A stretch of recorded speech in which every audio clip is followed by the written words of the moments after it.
Well, the internet's mad again.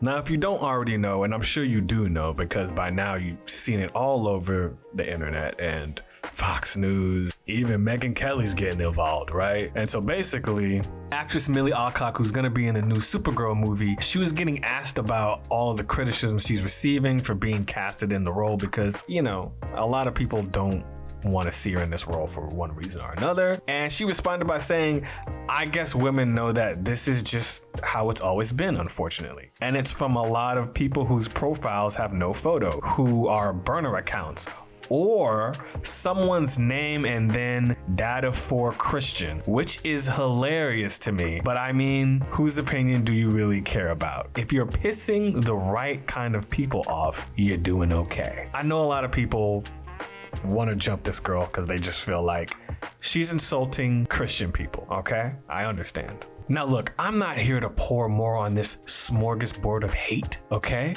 that this girl's receiving, because she's a human too, right? But I'm just here to talk about the bigger question. When did becoming a Christian dad of 4 become like a bad thing? Why is that something to laugh at? How is that controversial?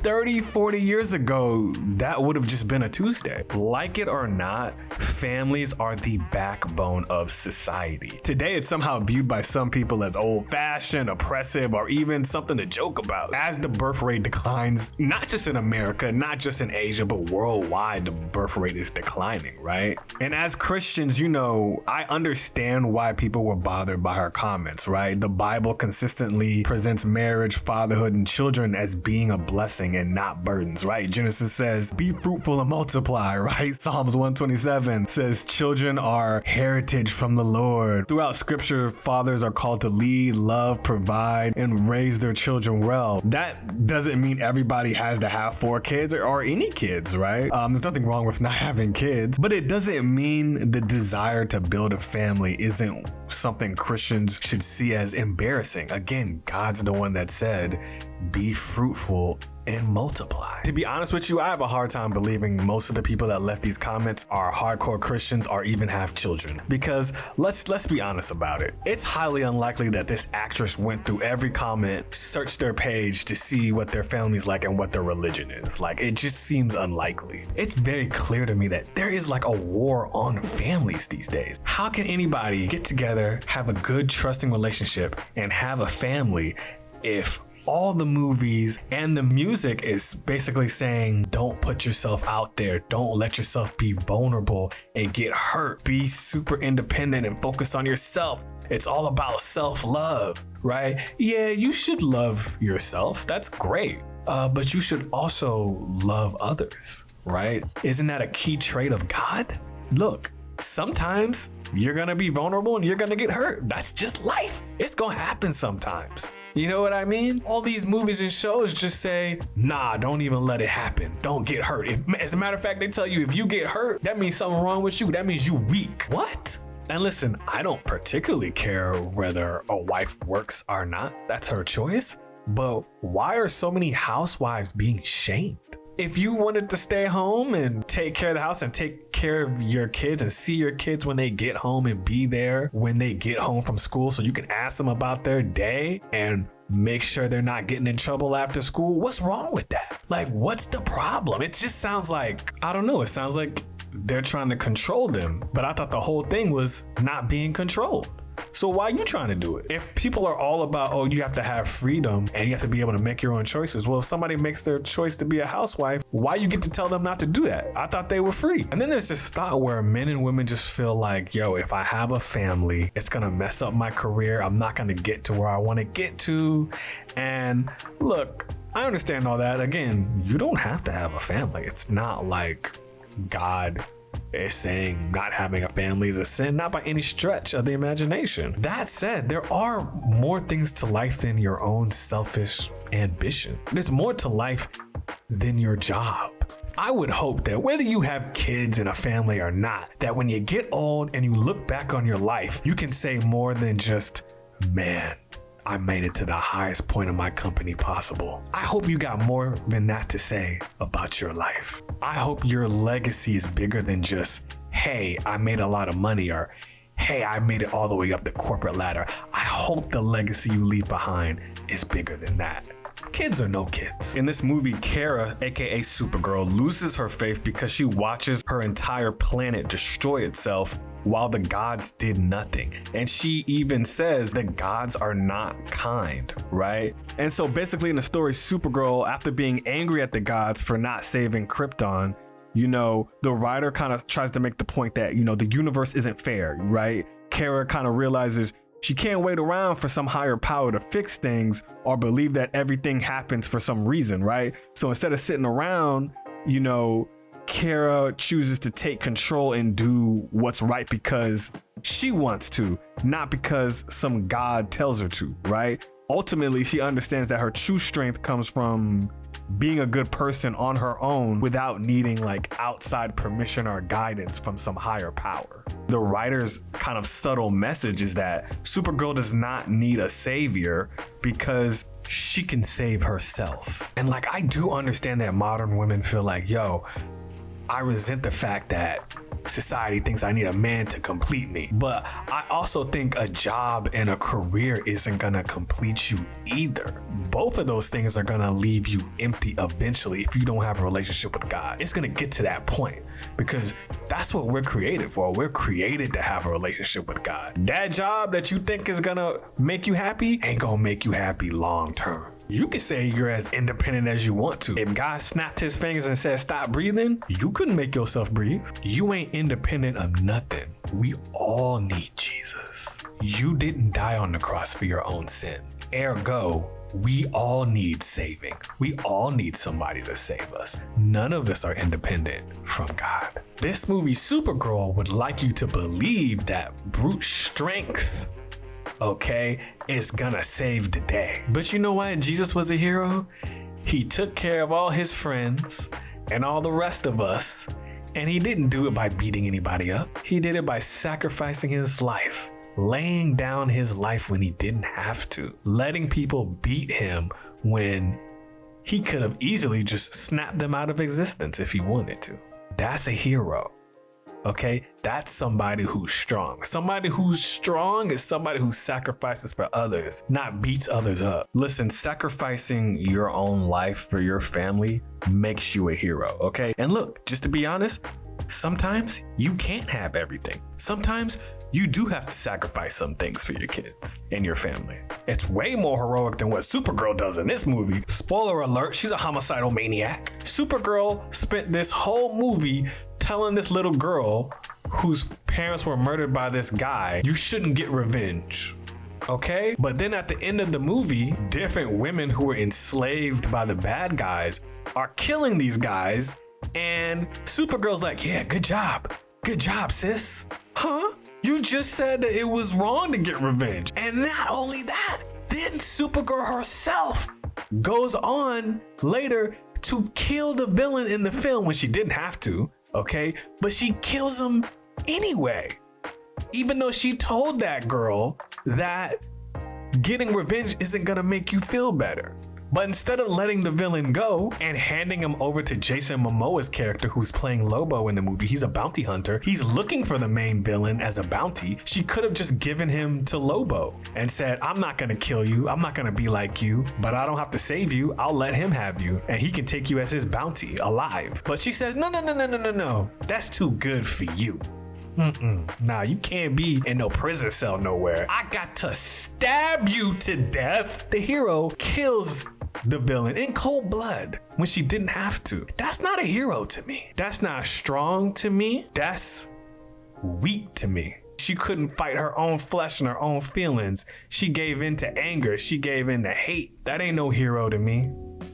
Jesus is a hero, okay? Jesus is the archetype for the perfect hero. Selfless, okay?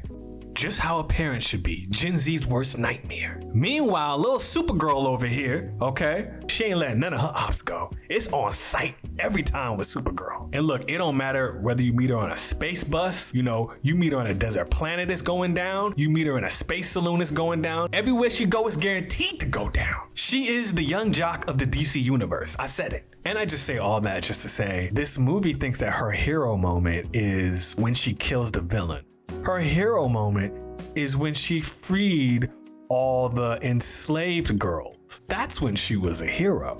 It's because she did something for someone else. That's a hero, right? And so I loop that right back to this family situation. I don't think that the pinnacle of life for God was ever what you can do for yourself. It was always what you can do for others. Taking care of your family and maybe not making as much money as you would if you were single for the rest of your life isn't a bad thing. Okay, you're spreading your legacy to these kids, teaching these kids hopefully to walk in the ways of God so they can teach others to walk in the ways of God. When you get your kid that Christmas present they've been waiting for all year and they didn't know if they were going to get it or not, you're their hero. How many people have said my mom or my dad is my hero? There's way more people who think that their mom is their hero than would say Amanda Nunes is their hero. And hey, maybe some kid that looks up to you sees you getting that high paying job and then feels like they can do the same thing. I'm not discounting that. That's great. I'm just saying your motivation to get up every morning shouldn't just be about you and what you can get. There's nothing wrong with those things. There's nothing wrong with being happy for climbing up the corporate ladder. I'm not saying that this is evil, but I'm definitely not saying that's a reason to not have a family. Again, I'm not saying that not having kids is bad. Look, inflation is crazy. Kids are expensive, and some kids just flat out annoying. I understand why some people don't want kids. There's nothing wrong with that. I just don't like this trend of demonizing Christian families because at the end of the day, God did create Eve for Adam. Look, I need Gen Z to get over their anxiety, get outside of their house, and ask somebody on a date and ask them to be their girlfriend or boyfriend.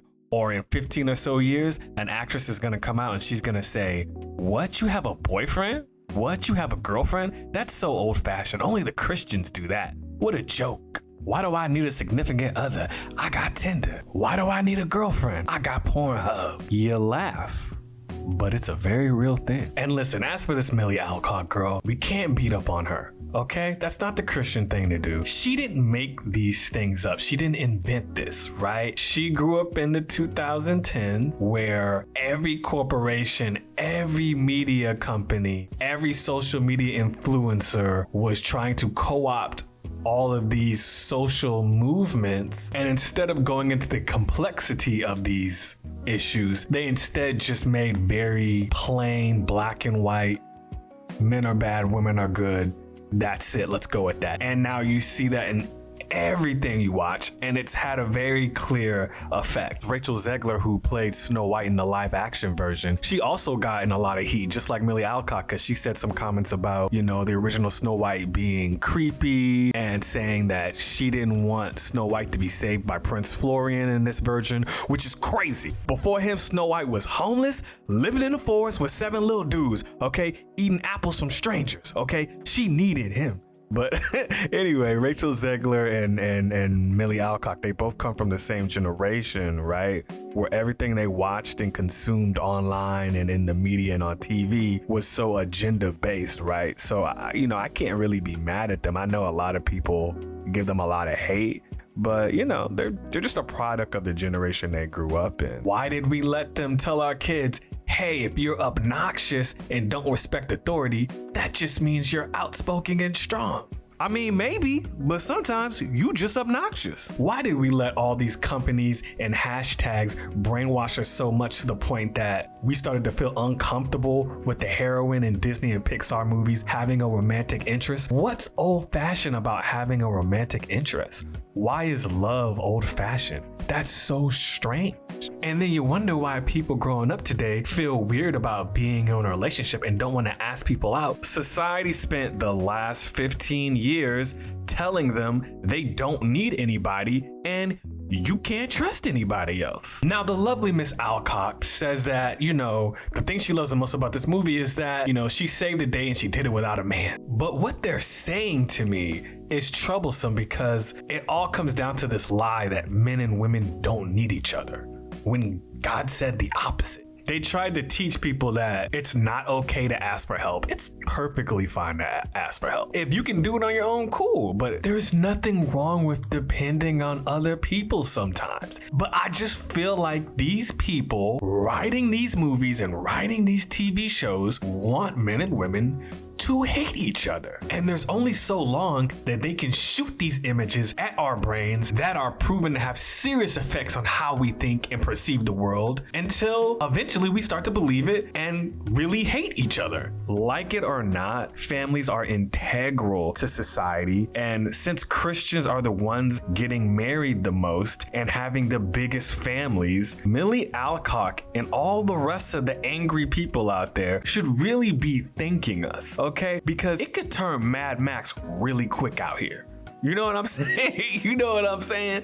Don't let the families disappear. You don't want to see what's gonna happen after that. I pray for a day where we can have a female heroine or female main character who doesn't need a mandatory political speech to justify her existence. She doesn't need to give speeches. She just needs to be compelling and interesting. This is why characters like Ripley from Alien and Sarah Connor from Terminator, and yes, even Katniss Everdeen from The Hunger Games. But this is why all these characters kept men and women coming to the theaters. They were interesting. That's all you need. And you know, Sarah Connor couldn't have done it without the Terminator in T2, okay? Katniss Everdeen couldn't have done it without her little dude she had in the friend zone, okay? And Ripley, well, she couldn't have done it without the cat, okay? Bottom line, watch what you consume or it will consume you. P.S. Supergirl's mid. Bye.